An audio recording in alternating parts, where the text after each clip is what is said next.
Hello guys, welcome to my channel T something, and in this video tutorial I will gonna show you how to fix a Windows 11 error when hover search button. So how can fix this type of error? Let's get started. Before starting of the video, I humbly request you please subscribe my YouTube channel for more updates. So let's start. Okay guys, first of all press the button Control Alt and Delete button. After doing this step, go to your task manager. Now open a task manager and in the process tab, scroll down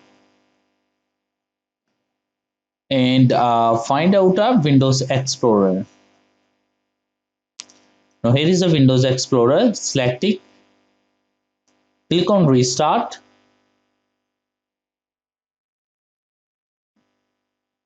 and after that close it. I hope after doing this step your problem is fixed. I hope this video is helpful for you. Thanks for watching and please subscribe my YouTube channel.